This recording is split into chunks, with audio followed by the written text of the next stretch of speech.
Music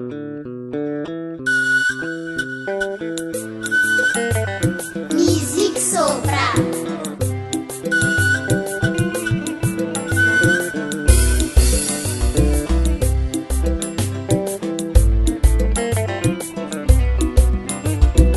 Barka alaye alhamdulillahi rabbil alamin ambe ala foke ala barkala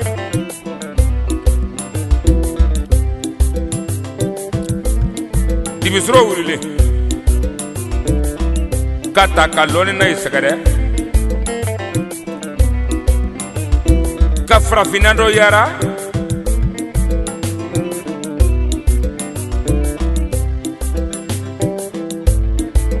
ka Europe dugum gwani kono do kwe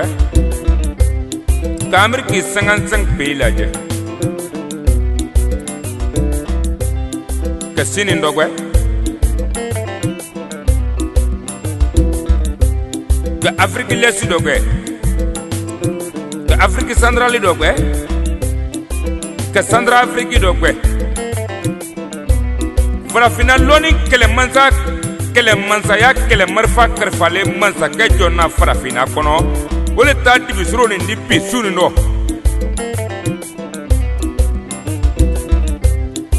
ba loni rom no logote loni na da nogola loni ye rom no logote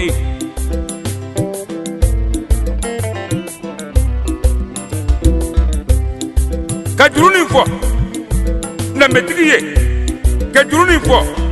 loni nai ka juruni fo barga denye ka juruni fo fata denye karfa ko jugo igwada ti baga ma jonga ta juruni ni farafina kono bi min janto laro na loni yala na barga ro na le ma yele ma folo na noro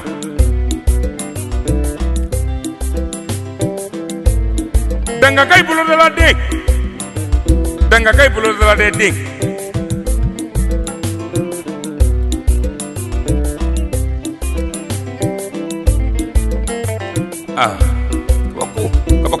kabaku danga jigi tugunde danga la pazi halala ni ire wulo te keleni danga kay ya ire wulo de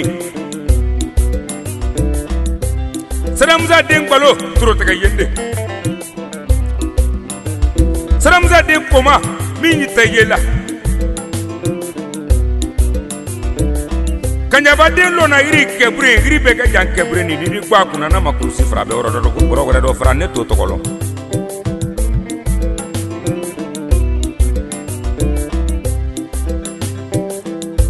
mini nyabo tunu nyamuso nyuma ndo nyalo ni ndo kakarfa la mine mini nyabo tunu nyanam fulo do kinyalo tunu nyalo ni ndo kakarfa la mine ka dugu kumaka saramta de kanyaba numuga dana jote dana prisa dana irendi ani bafi satoni bonoto ni jini jalaji kodiko duga ni santike ba mini koloni lomba demu kenya ba numuga mo te sala mande ni sugu malo nangi sugu fi fagoli kumba fagoli daba kalama golema jima sorifle noya mza kele ya mza hijitaka mza surataka pangali suba kamindo ndo fenfi kami mboto fenwule kori uranga tamba fuga do teke mandi ni legeza mipa ligeza bipa dana jote dana brisa oitame ko jigita kala palika nuru soma karabali soma mande soma folo mande soma lapa sogo simbo no straba jakmala warla simbo grifiya maga mankonate jakmalu waliyaka ini jigisembe bali jona wole kele satoni mponoto di feni jini songo ba bunta ninkome ko son saraka joma bana muto ni muridi joma bana sere bor ko sere pandiku ko masakere ko joma bana la pansi koy jigita kala kan ki jigila daga dole ka fokan daga o ma ko nankulunga sugelu kala ni sumuso lukala dabarti lukala kiamata lukala kanungelai kala sonu kala karugala fokan ngiri magula fokan kanyaba numga nanga bisuru ta kido kwetoni tunda mari na ani tulu bisuru le fe afole ne kuga foloni ne ye ka karfa loni ne la munu sele ke komano o fole ke kundano ye frafina wuro dugula fanfe ya moy ko fi ha se kuture manganda to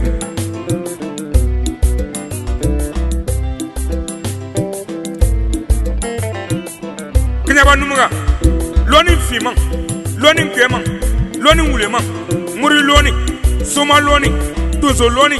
nyamaza loni kuronvilla loni jinatigiya loni jisigila loni konsigila loni o loni wo be kangele ne ma ko nin kai ni manye ke haga ye ka to ye kanyaba numga me make haga fe danga koro momri do ko ga ko pasiti la musa ko yata setu imali jaye dibisro man lo soma kunfindo folite ne bra soma ido ko loni na mancha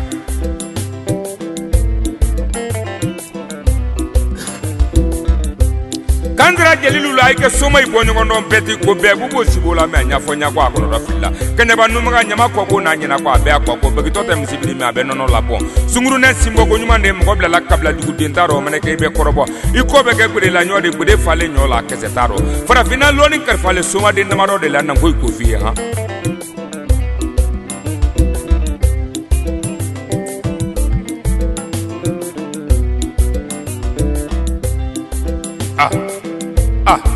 kabako saya bere tamani njanta adende tre famro bade wesigile tre ko sa ko nganyera dungala ne farakan la santi dungbe ne wala tigi dungbe ko dubbe ni ba dubbe famro ba sale ka jonto ko sa kunna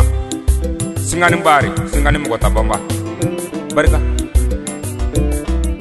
kene ba numga ido jade ye mo go inoro ba bete mo go inoro je numga ye mo go inoro danga ko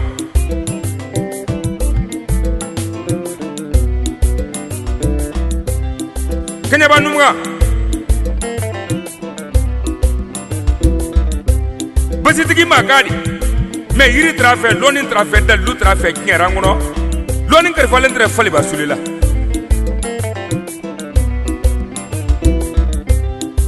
kenya ba numga ye se jumeri itumba jumeta no fe jume ye siri ibwa jumeta no fe barga tre jume fe loni tre jume fe jume kunin tra ere ko fe saya bere sugulu majmeta amsa kuma babalole umaru balole sori balole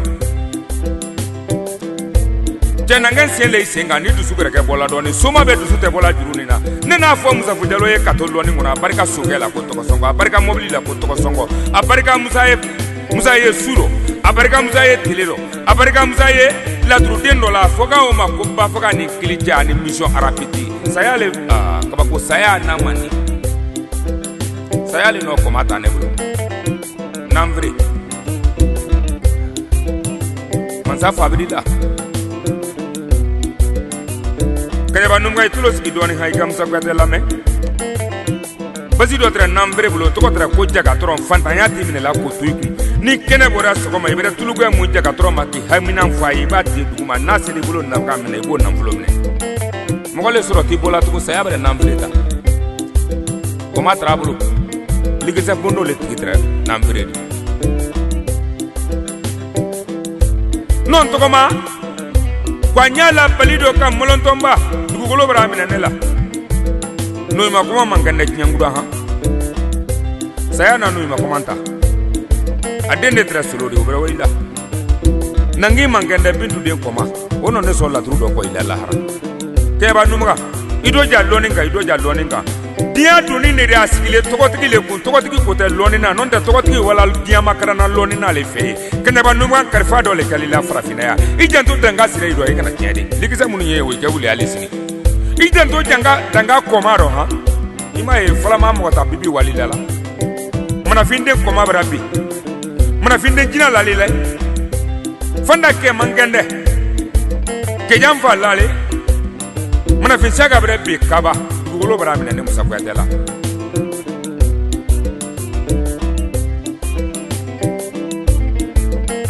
abe manden kindala denwule abe manden kindala lowule abe manden nakanda baga wule flaga minali sigila manden ke maninga denu karam maninga kana ke maninga denu karam loni na ka loni nyaira maninga denu na awulo ni pita mamalo amalle gwa malakadi farabana ka ya tro te yende farabana musa fujalo maningala jinda la ko frabana Musa Fujalo soma ga mi yesulo na telelo na denlo na denne delo wori be kolosi tigi kwari ha tubi manjugo tangere lo ne kajugo bala kra mamaru na abulo lemine kabulo adimina kisali me ama jufada mine Musa Fujalo min bulo ya nya solido ko komona frabana tele barka Musa Kuyate donin karfalala kanyaba numuga nete mana kamfiya ben haglise masaren kamaren no sira fufu gure manale tagal filla masaren kamaren tema ali sina be do tagal kilo do kan jana finde min koloni lo maga dem ko do wani sante ba balo la lesi be ngoro ya so ko kay ni su ko muso kala kanyaba numuga galoni na lukar fele ki janto loni no suya ni karana fe danga de folo ko ina de keni muso to ro mi mrese mi no be kono lawula danga dendiri abarika ki fasara Musa ta kase saya ma mamalo ama kongo ama minugo kenya banumwa neno sunda mari fazani mfoji dar sembulula olo kila super tibate ka fo kansen la kulugo fo man kamara senga ntombola kulugo denyi ndimba njugo badi bakumba fa birde ke mangene tum nasu ke mangene uruso kramo ga bele nega kramo ga bele kera bre makramo ga bele president man kramo ga bele man frebre makramo ga bele tramuri kramo ga bele bala base ku fabre waila kulugo faman kamara bilila faman tombola faman bilila jafran tigilale juma karande walilala abarika Musa Kuyate diala ko ilala hara Umar kramo ga berbi oitra keidi munu no diya romene ka muso nyaji to lo kai nyaji te chebolo ka kuna muso lo ka so dina kam ngoni ngelenga ngoni flari faman kamara saya bruta kan info salam za suye nin dengre ga ko nin nyana makare ga ko sunda mari faza abenjay mamru wule sege ka kunguna mi amugor wule o mangana tu ka Fatuma bugor wule o ila abetel laji solo wule du gulo brota abe agli se palido mamolon to man wale nyala laga abarika ko sabala Musa Kuyate banga kaba banga mugota bibi banga kaba jamba kurugoni fira gotigi banga kaba teletigi banga kaba bintu mari kramo ke banga kaba ne wale kaba rogela barka turala ko to ko songo kanso jamba la ko ganin jelge boni ana no so tele la grese kaboye kanura suba tunda rogbe wale nyala la nugu kan karfa janga hasiko sunda mari fadani kenya banunga kabla ini pele maila kaga ke Musa sangafu ko jubala ni mo ko karake Musa ko ba subata e ko bale nonda srande walilala ale lonela lo sud gutala la 2h ni 3h tero ke tamani ngelu jurong la ira ne Musa Kuyate la ko be do ko zigene kan ke bo ma fa kortati fa mek ko zigene kan foni maneta ni ka kenyama daga birila wole kan daga tila wole ka Musa walilala ne ko ton kar fa jona mum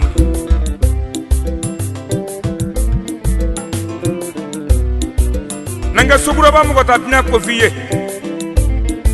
suguro ba bari kurubali soma to nyebla leni ke loni nay do ko doni kanya ba num ngam ba ne la kelengelen fola jeli ga kelengelen tane ko sigile yani fade nyate kelenda be jeli ga wole kaba laidi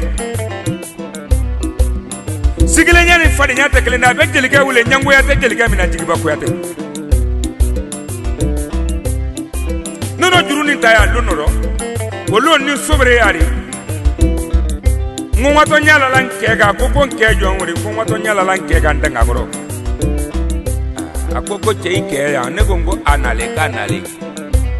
ba nele trafola su bajima mapunke tena jotanente na brisati su bajima kontro mam gomne sulo su bajima kontro mam gomne sogoma su bajima ya kontro mam gomne gurala tele kuna ngure ni jima tungera ni kono abe kontro so fabe do be ni sikita ngakoro kitanya fo jimba bibla wote lutra jimba le fa su bajima saya barata tama saula ne ula tamba nama julai nisu jama de mo tabamba jama sirigi mangane jelgay kebrila jelgay ta koma brila sirigi dan wo mangane tugu kenya banumga aparga lunu rongwaranya laika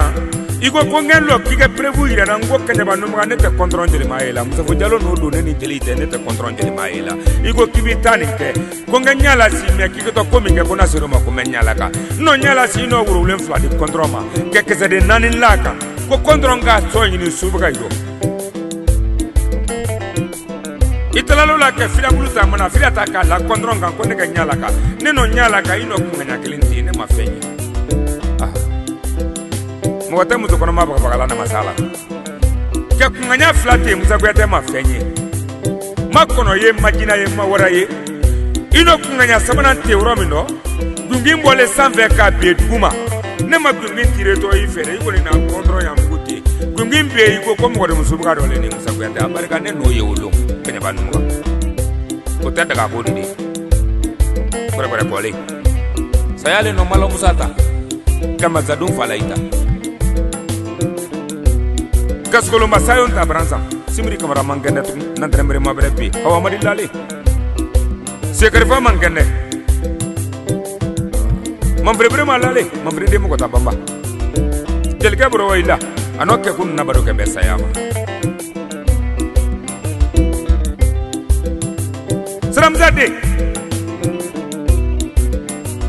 Saramza na kutiga muru karfa jona musa mamri Saramza na kutiga muru karfa jona adu kutala mafegiri ana karfa jona boro min dunin drane koronde fo radio nin trebla la karfa ano karfa jona Saramza dre du kutala kale nyina lugono kadimzani to pindo du kutala makuma karfa le jona ba ni masugo sinyana matashana kanya banumuga sunda mari fazateni itido jadama tuifala denga goro daka na tuila kei maseka tuifala denga goro kei kana seka tuila abetu ngagoro dugutiki wule ha magasuba inisu grubale inisu traure inisu bindu de koma inisu bindu sirigi jelege mato jambaro ni wale nyalala alikabakan leba sirigi tinke kwari Jezra ke kwari ke kwari loni namna fagu beke cameraman ne kam goy filmer yere taro bindu sirge ye lon ne tema barka leba sirgi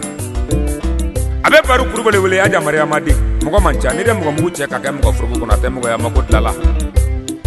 soko madonin tabaga ni urala don tabaga le teklendi nonde jebri nyui mangangi jiginya ni sayate che kurubale ni doni lale kabru kuno Ceta jeli don digila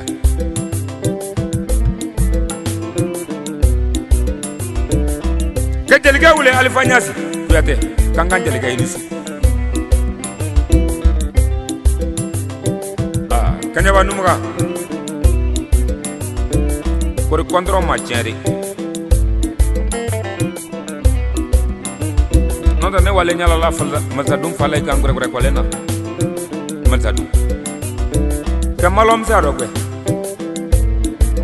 tabakoro kunya mangene bafin ko basiri man fimbele la trujina le tranyane siri man fe babla na mamdila bamna wala ju wala su wali lala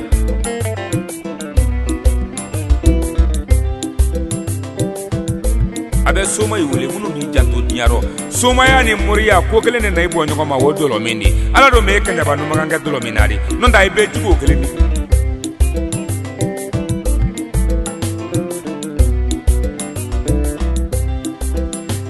ke jobra le yere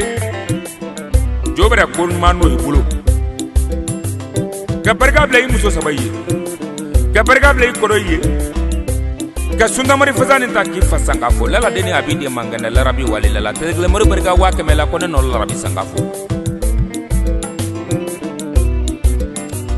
abe jula ke dumu ya wole sigiri fagoli kumbani fagoli daba kalama bole mani jima sorfle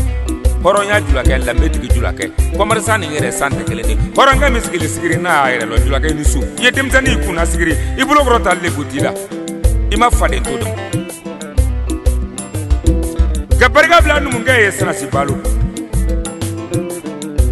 muso be ado na bolen te diala mama kay ni su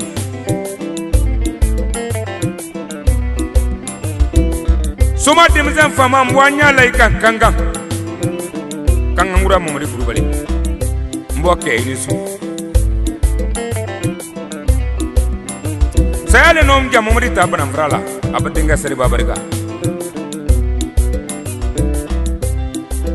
kunu wale musodo suduna atkelen tunga uzake tandi jafra nandren kamara serenge ne wala suduna kun kala wa lukuno yi muso toyi wale kaburu fedo nandren nyabara kemo bala labara ha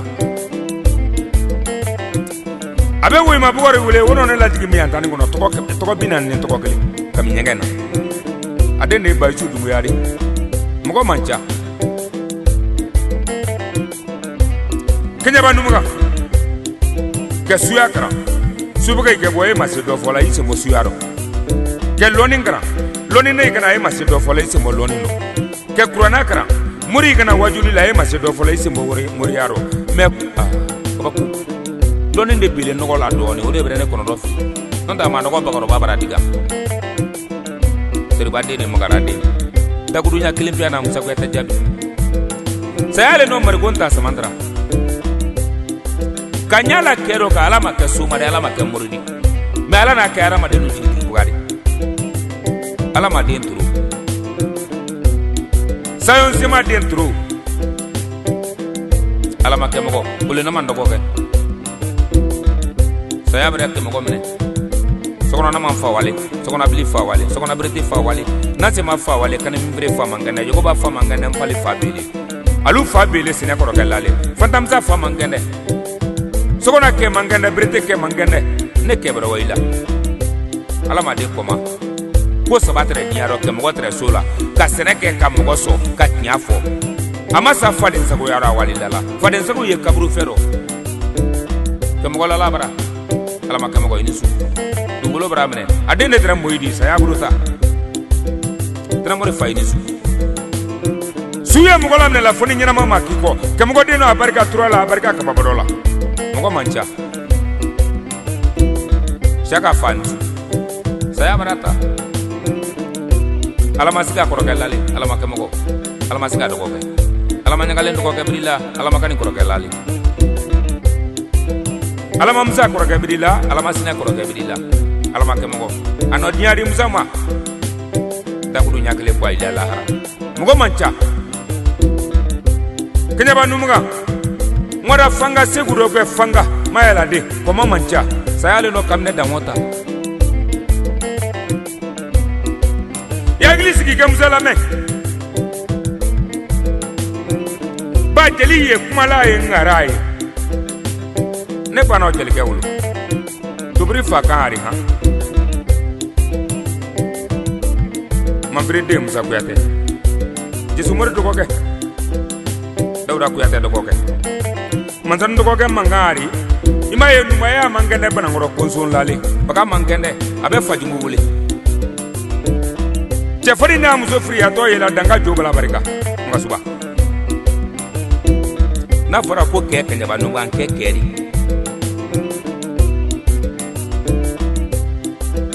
ay kana loni ni kudo de la de atenya de ke mani mereke lukuno ni sigari ba ma ifa beke fladi ke sigati baro iba kanya bano ke la sikike tileni tunyaka sunda mari fasateni letrale suma kroila mande mangende frala mande merebi ke la jina organise ke la jina do be kabo fade njamba kono amet sekutwe saya barata kange kangireri kange sabuluguru nyaro ko ke usan salen ni jonyaro amer sekutwe saya barata ama basendu fugula gbe duruge ba gbe samara gbe ki ngoninge Kenya ijigo Kenya ire ki ire la gbe ya kibla jamanye kenya banu ngala ni bla jamanye ala me bla jamanye kwanza ka barga blay karam ko yego ko kolena gambi barga suma ite sale wi brabi munungo kaye la karila wi brande sa wi brabi jeli brande sa wi kono ro filimbi munungo kaye la karila ke banu mga ma soma ya damne mobili ko ni soro le kono ni dan ni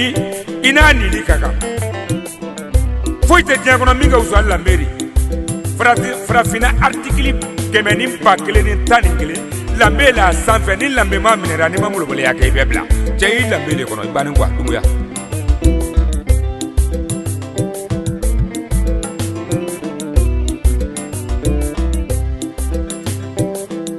a bi ko kɛ ɲɔgɔn nu wele na n kɛ barika bila masare n'a kɔma ɲɛ dawura soma i minɛ bɛ ka dawura nankolon k'a de k'a tigi dawura dawura ni n bɔri fɛ n ba barika bila sera ne ma n den ye han malen kanda mɔgɔ man ca ka ɲɛba numɔgɔ ko kɛ ɲɔgɔn dɔ ale a bɛ marujan den wele kaba saya ale nɔ dɔ ka dɔ fire ta kaba fi kurotimi den ne ma f'i ye n ko filamuso mana kaba sigi la gansan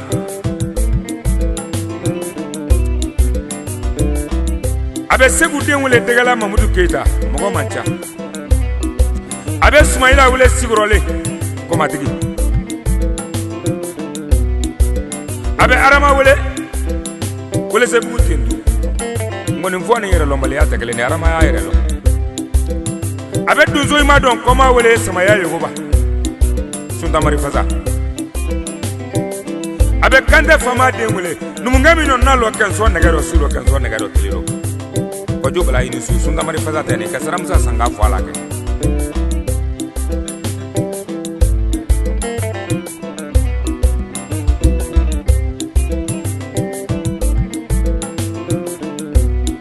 a bɛ kɔma jɔn wele a bɛ banakɔrɔ sori den wele fali kami tɔgɔ i ni su e tɔgɔ wele saya de nɔ isa fana minɛ ne la ka male ta ka konso ta ka baraman ta ka sirikiba ta saya le wale nin bɛɛ de kuru nin fa arama man kɛnɛ arama a fa basi man kɛnɛ saya bara minɛ numukɛ walila la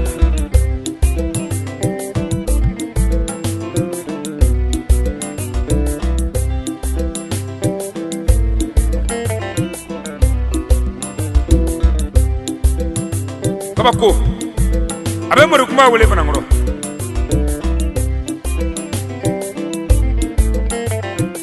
saya le no donsoba kamorita han bise yi ni su mamuduba ka sumayila wele suntamari fasa ni lɔ ka foli bila ila danga alu yi ni su motokoro maru man kɛnɛ tugun dɛ kaba satɛ ni baratɛ mako madi bɛrɛ woyila ano donso ila do ke donso jigiya ka kini to bi ka di donso ma ke do wula kono mako madi asujugu mo alara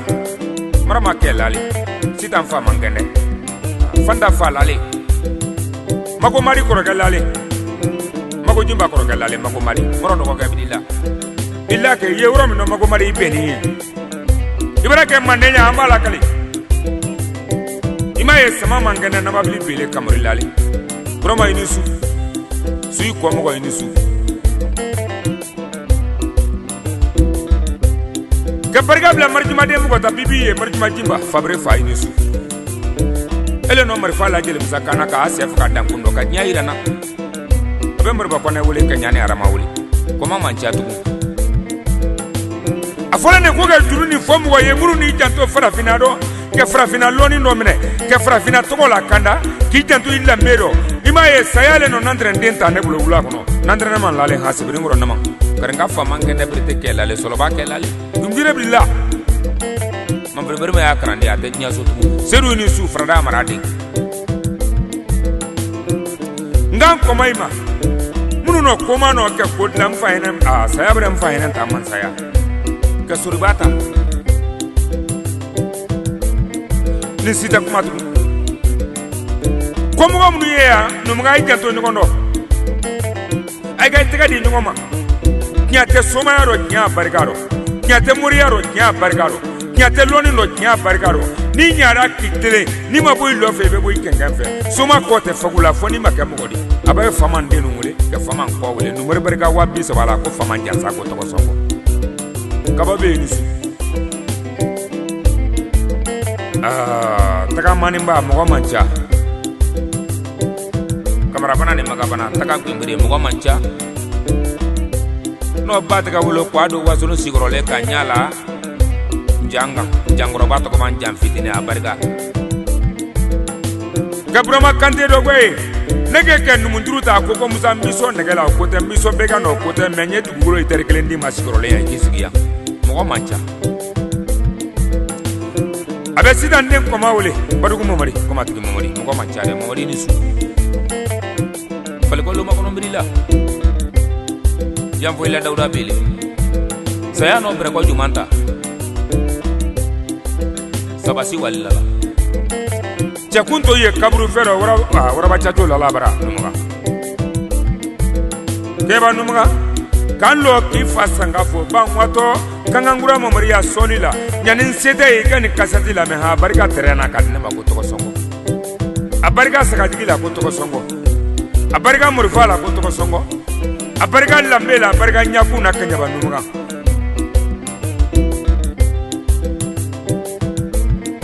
abe metri mori dumbuya wele nani kurumani na ne trawre ko wadugula ne ko sana nora soba kabla tan flabi wele munu majume wo ino metri mori tongo inu su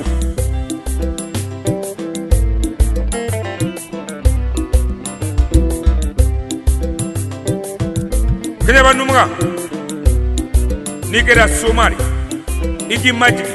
meika na sare asoma ke bi majikile ibe mgoy makamgoy bunya meika na sa soma ke manasa bebi to ko meika nimperi to ko meika dugu be ke dugula ko sileni ijanto danga gororo ha so ko bajimba sa ko ijanto danga gororo salamza bi ko ijanto danga gororo njay mamuru ibe ko ijanto danga gororo danga ye mande dugu dole di amanga ke dokoro ya loni nala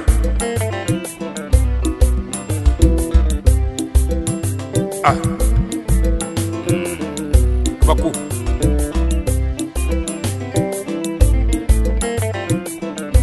abenya nan telewele nyanan lai fawali abenya nala lalide wele nyanan lai abenya nan koma wele nyanan lai kemi no dunzo yake kadu planya na mako wola kata lusro wola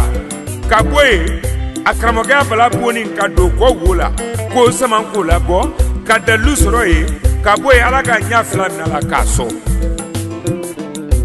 ni dona nyana ibra karoye lumina wola itari nonde karota sogore la yi nyana la yi su ke mani miri tesri biya dugula go abe kina tigi la si wole ya kariya de ni musade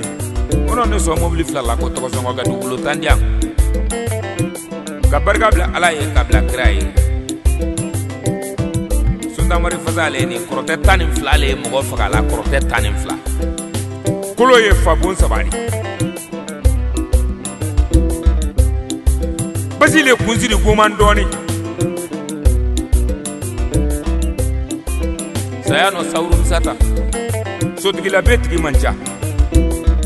sanun korote tigi manja solola jigi tigi manja dawlani tigi manja kanyaba numaga lulangili tigi mancha krotelo dunungari nyan tigi mancha somugo sama tigi mancha tubaye bali teloni na bebulu saya bere fajalata sima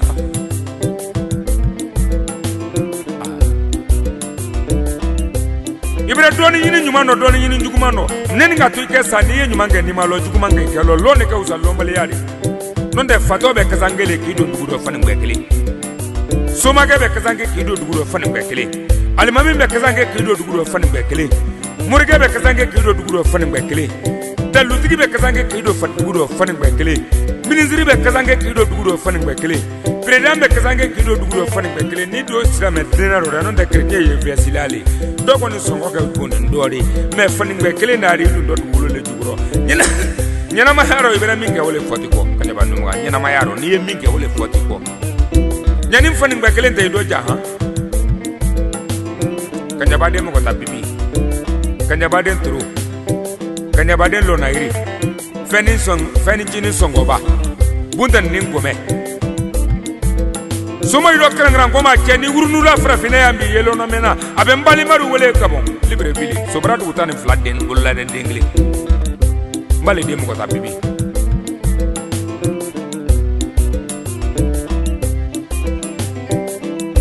furu ngani mancha ki wulo kinya ni makara anti to ko fo abe branza fo de wule iya di daga tigi mancha manambu se ma barika bira sangwa mbere barika balandugu bere bamba barika jaraban fali de mariamu de jimba barika mogo mancha abe bugurunga ya mogo ta bibi wele buguru mbere ka fode buguru wele alimentaire ni yere mandiala te kele ne fode ye komi kuna oloni mameri mogo ba inisu nan wara don don amesi ka barka bla nura ye kabla tan fla ka barka bla baraga ye ka barka bla menye ye ka barka bla sigri mrai ka sobra fo ka segani brefo ka nugafo ka dangafo ka krobale dugu fo isi fule ye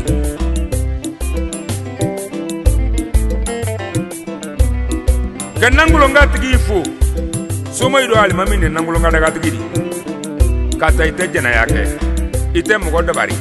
ite mugo nyaini ite mugo krofo ite mugo jamfa ite mugo juguya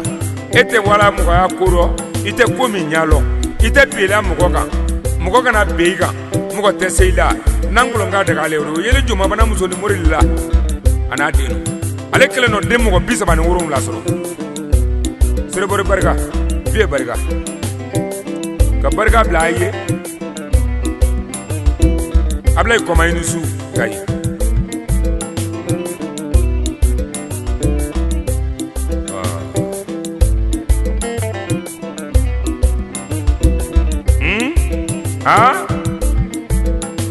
je juruni ne korotela wulila dilbarama wale mi mo ko faka so moy manja tukumba abe kumbe ko dengule kamalen sine nafaje nyama ngoro mbirila abe nyanga na frede nungule komato itrena la duguma nyanga na frede atrena la sando abre tubi adende abude adende dawda baga gode mugo mancha abe muruba jamule kole to yella tuudi sotani worobo la leta dengeleni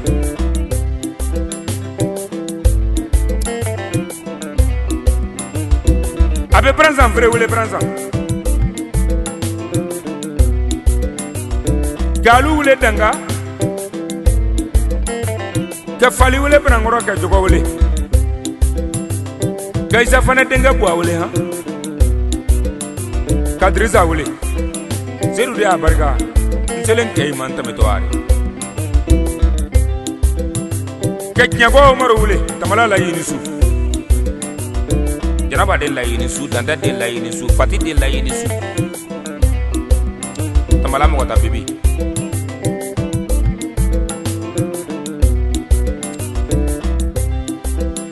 yaninga tuike sori kuna jaga sori abete ga demun sori wule sori flate be so ko marakle no tek nyare ni re sori kuma ni sori fitini ci kay ka sori be sori nyoma fa baraka sori nanni sori ni su kurema len kanda ke barga ble ye ke barga bla tumani ye abu sindana mo mancha be metamu ko ta bibi flanim flade ni su denga seru fa ko ma wa to le dengo ma ido jare somana de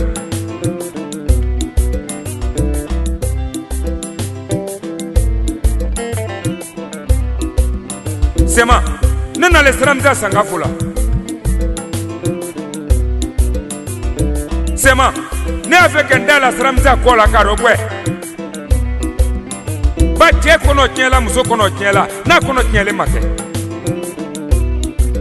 muso kono mena tiawo karo segini me je kono tiela fodin samwandu ne ba ibolole wa sramza de no ibolole ba suge ti anyana mari nya fe kai nyininga bia sangwa mbere mariamu mbere ma saya bolemba brandu kupamba esike saya ni napo sramza saya be bokori mumuri kumvindo la lentari de ba fuari le dingaro non de sramza e kaburu kono sundamori fazateni afole fagoli li Babu sindrati kunja eke nyarogwa eke muzarogwe banete ka sangafo alama nyeka sangafo akolema ilo bra sunguru ba e kafe mina imasi ke mamulo no de bima do setgila musobu baraba di ma ke ni da fudu sato ya jigo no ali abe morba kuru ngule tatako tatako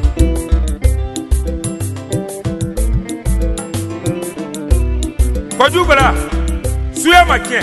telu makien, loni makien, bariga ya ife, ai sene kola, ai no komano, ai janto frafina uro dugulanfano ya frafina kana tinya lajina kelendere mali kelende, ai janto frafina do. Sramza te sangafo la wori la te sangafo la sanuna, a sangafo do la iki janto ana jamana ro, ki janto alla kanda bagaido, ki janto jamana crossi bagaido. Kele miye frafina bi o kempa zanga lafia, anga ngere soro. Nonde fembe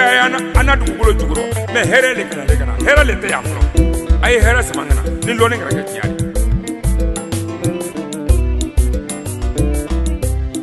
nonda ni juru ni fo soma gay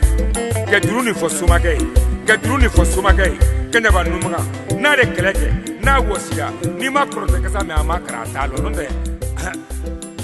mo godre fakala juru ndo ansu